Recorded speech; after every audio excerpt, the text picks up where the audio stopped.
autour de 68, dans tous les pays occidentaux, mais particulièrement en France, où il y a eu quand même 3 semaines de grève générale avec occupation d'usines, il y a eu une remise en cause globale des règles du jeu taylorien-fordien dans les entreprises. Et ce qui était intéressant, c'est que a émergé, sous le slogan par exemple de ne pas perdre sa vie à la gagner, une volonté de la part des travailleurs de pouvoir s'épanouir et se réaliser dans le travail, de pouvoir justement y mettre du sien tout en étant reconnu pour les qualités qu'on mettait dans son travail. Et donc, les salariés, surtout les ouvriers, demandaient de la dignité, mais un peu plus d'autonomie, plus de liberté au travail, plus de reconnaissance pour les qualités mises dans le travail et la qualité de l'engagement. Et cette révolte a vraiment traumatisé le patronat parce que les directions d'entreprise, employeurs, étaient persuadés qu'ils n'arriveraient pas à remettre au travail cette classe ouvrière aussi révoltée. Donc il fallait trouver un moyen pour continuer à exploiter cette main-d'œuvre avec leur consentement. Avec leur consentement. Et a émergé véritablement un nouveau modèle managérial qui s'est fondé sur un socle très intéressant de leur point de vue d'employeur, c'est de procéder à une individualisation de la gestion des salariés et de l'organisation de leur travail. Et ça, c'était un véritable cheval de Troie, parce que, évidemment, ça permet d'inverser le rapport de force qui s'était manifesté de façon tellement défavorable, mais en même temps, le patronat a développé toute une rhétorique pour dire, un petit peu comme De Gaulle disait à l'époque, « Je vous ai compris », il a dit, « Nous avons compris ce que vous voulez. Vous voulez, vous les salariés, de la liberté, de l'autonomie, de la reconnaissance, de la dignité. Nous allons vous la donner. » Mais ça passe nécessairement par une individualisation. Et donc on a vu arriver toute une série de dispositifs apparemment anodins, comme par exemple les horaires variables, qui voulaient dire en fait une attaque en règle des collectifs, parce que si on n'embauche pas à la même heure, on ne prend pas les pauses à la même heure, on ne déjeune pas à la même heure, on ne sort pas ensemble, donc ça déstabilise un peu les collectifs, de la même manière que la rotation des tâches, pour introduire de la variété. Mais ça veut dire qu'on n'est plus côte à côte dans l'atelier et qu'on n'a plus ce sentiment de partager un destin commun dans l'entreprise. Et puis après, il y a eu l'individualisation des primes, tout naturellement. Bah, écoutez, si vous voulez qu'on vous reconnaisse à vos réelles qualités, il faut bien qu'on distingue et on va récompenser ceux qui ont le meilleur engagement dans le travail, ceux qui sont les plus efficaces, les plus inventifs. Puis après, il y a eu l'individualisation des salaires. Et on sortait de cette équation à travail égal, salaire égal. Et du coup, c'est véritablement une explosion de l'identité commune de la classe ouvrière pour arriver avec ce fameux entretien de chaque salarié avec son supérieur hiérarchique, avec son N+1, au cours duquel chacun se voit fixer des objectifs personnels et puis, au bout d'un an, évaluer dans sa performance personnelle. Qui aboutit à ce qu'on peut voir maintenant dans les entreprises, c'est à montrez-nous qui vous êtes. Montrez-nous de quoi vous êtes capable. Étonnez-nous, dépassez-vous. La difficulté sur laquelle butait le Fordisme, c'est que les joies n'étaient pas liées à l'exercice du travail lui-même, qui était un petit peu moins pénible qu'à l'époque des mines, mais pas beaucoup moins. Et évidemment, cette limite entraînait des effets sur la productivité que la crise du Fordisme, à la fin des années 60, au début des années 70, a commencé à rendre manifeste. Le capitalisme a surmonté ce problème en empruntant la voie de l'enrichissement du travail en affect joyeux intrinsèque, c'est-à-dire en entreprenant de convaincre les salariés que la vraie vie, c'est la vie au travail, que c'est au travail qu'on s'accomplit réellement, que la réalisation de soi, c'est la réalisation de soi dans et par le travail. Bon, alors ça donne lieu à tout un tas de manifestations, de pratiques qui oscillent entre le grotesque et le désolant, autour des fausses promesses de l'autonomie, à base de séminaires pour les cadres où on les initiait à la pratique du rire ensemble, enfin, et jusqu'à des extrémités tout à fait contemporaines, à faire dégringoler les yeux des orbites. Il y a maintenant une nouvelle sorte de dirigeant dans l'entreprise, une nouvelle place fonctionnelle dans l'organigramme directorial de l'entreprise qu'on appelle le Chief Happiness Officer, c'est-à-dire le directeur délégué au bonheur. Donc voilà, on doudoune, on coucoune, on montre qu'on aime les salariés. Après, il y a une autre partie qui est, faut quand même pas rigoler quand on est employeur.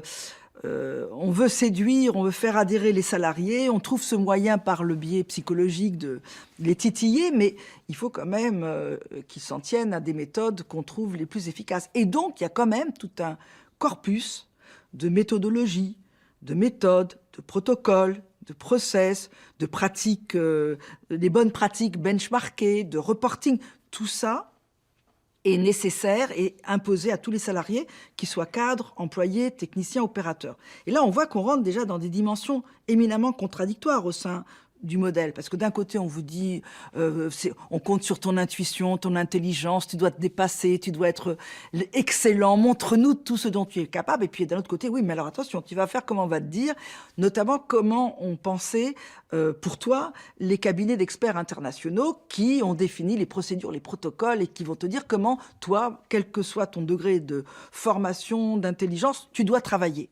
Car évidemment, les fausses promesses tiennent à peu près quand tout va bien, par temps ordinaire. Mais dès qu'il y a une situation de crise, ce sont les enjeux vitaux du capitalisme qui font immédiatement résurgence, c'est-à-dire, bah oui, il va falloir relever la productivité, il va falloir fermer des sites, il va falloir baisser les coûts, il va falloir réaugmenter la rentabilité pour les actionnaires, etc., etc. Et tout ça va se faire au knout. C'est-à-dire le Chief Happiness Officer, il la mettra en veilleuse pour un moment, ou alors il tentera de passer du baume et de l'onguent sur ce désastre productiviste et financier. Il y a un autre élément, et qui est complètement délétère, pour obliger les salariés, quel que soit leur niveau, à accepter de s'en tenir à ces protocoles et ces process et ces bonnes pratiques, c'est un peu dans la visée de Taylor qui disait « le savoir, c'est du pouvoir », c'est une remise en question des métiers, des connaissances, de l'expérience des salariés, en les mettant tout simplement en obsolescence, par le changement permanent. On pratique le changement permanent de telle sorte à ce que l'expérience devienne obsolète et que les salariés ne puissent pas se prévaloir légitimement de leurs connaissances, de leur expérience, de leur métier pour dire « Ah non, non, non, le travail, c'est pas comme ça que ça se fait. Moi, je suis un homme de métier ou une femme de métier, j'ai de l'expérience, on va pas me faire ça comme ça. » Parce qu'il se verra répondre « Ah oui, mais ça, c'était avant. Maintenant, tout a changé. » Aux États-Unis, dans les écoles, de plus en plus d'enseignants ont été appelés à suivre des indications précises sur ce qu'ils devaient faire, comment enseigner, comment traiter telle ou telle situation.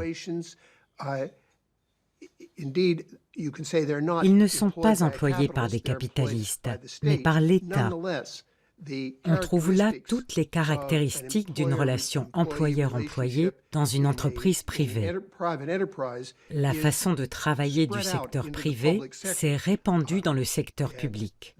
On fait ce qu'on nous dit de faire. En fait, notre capacité à faire usage de notre jugement, avoir de la créativité, a tendance à être combattue. On perd le contrôle, le pouvoir sur ce qu'on fait.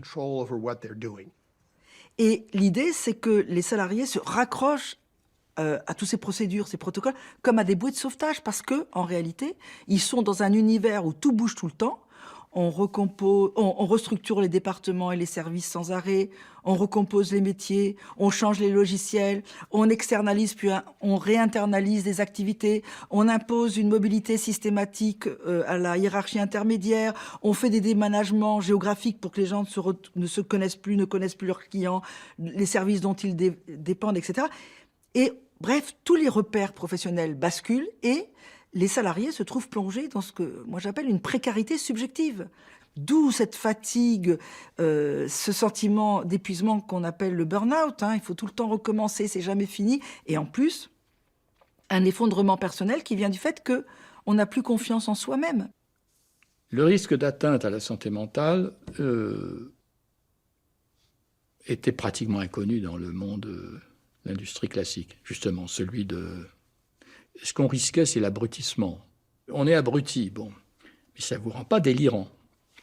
Or, la Ce qu'on observe, alors là, le droit est un bon révélateur, les problèmes de santé mentale émergent dans le Code du travail français, je crois que c'est fin des années 80, début des années 90. On voit apparaître, il faut faire attention à la santé mentale. Bon, qu'est-ce qui se passe? Alors depuis, il y a eu une montée en puissance. Les suicides au travail ne sont que la fameuse part émergée de l'iceberg, parce qu'il y a tous les troubles, la dépression, il y a tout un coût. Et des statistiques sont très impressionnantes. Je crois que c'est en janvier 2018, les statistiques de l'assurance maladie en matière d'accidents professionnels en France, on voit une très légère baisse des accidents déclarés et maladies professionnelles. Et une multiplication par 7 des affections psychiques en 5 ans. Par 7 en 5 ans. Donc, nous sommes face à des modes d'organisation du travail qui créent de la souffrance mentale dans toutes les organisations. Et ça, c'est quelque chose qui est construit comme une stratégie, parce que moi, j'avais entendu, dans les années 80, deuxième partie des années 90, un responsable de France Télécom, dont on sait ensuite qu'est-ce qu'il en est advenu, me dire, vous savez, madame, quel est mon vrai boulot? Je dis, non, dites-moi, mon boulot, c'est de produire de l'amnésie. Je dis, bon, ça veut dire quoi? Je suis là pour faire en sorte que les agents, puisqu'à l'époque c'est les agents, oublient les valeurs professionnelles, les valeurs de service du public, les règles du métier qu'ils avaient auparavant, parce qu'on va amorcer un virage commercial, qu'on va totalement transformer l'entreprise. Et donc, je veux faire table rase de tout ce qu'ils ont dans la tête pour qu'ils soient réceptifs à toutes les nouvelles manières de travailler qu'on veut leur voir prendre. Je dis, oui, mais comment on fait pour créer de l'amnésie? Il m'a dit, madame, c'est très facile. Il faut secouer le cocotier en permanence. Je dis, ça veut dire quoi? Bouger. Alors, à l'époque, il me disait, les faire sortir de leur routine, de leurs habitudes, de leur réseau de complaisance. Il faut bouger les choses, parce que de cette façon-là, ils seront perdus un peu et seront bien contents de nous écouter et de nous suivre quand on leur dira comment il faut travailler. Est-ce que le travail aujourd'hui a été une montée en compétences? Est-ce qu'il a été une montée en polyvalence? Eh bien, peut-être pas, en fait. Peut-être que les nouvelles technologies, le travail qu'on doit leur appliquer, soit il est inexistant, puisque ce sont des algorithmes qui vont produire le travail, soit finalement, il est du pur travail abstrait, c'est-à-dire n'importe qui peut le faire. N'importe qui peut faire des PowerPoint avec, pour préparer la prochaine réunion de brainstorming où on parlera de la réunion suivante qui aura trait à comment on pourrait faire pour améliorer les process. Donc, une réunionnite sans fin, si vous voulez, avec un travail complètement interchangeable qu'à peu près n'importe qui aurait le bac pourrait faire, en gros. Et ce travail, finalement, il devient pratiquement dénué de sens. Donc on en vient à une idée selon laquelle bien, on ne voit pas à quoi il sert. On ne voit pas à quoi il sert, probablement parce qu'il ne sert à rien. Et on est peut-être arrivé, malgré tous les discours autour de la montée en compétences, on est peut-être arrivé à la forme pure du travail abstrait. C'est-à-dire du travail qui ne sert plus à rien, qui ne produit rien, et finalement qui est seulement comptabilisé. Comptabilisé, comme nous le disait Marx, en temps ou en tâches.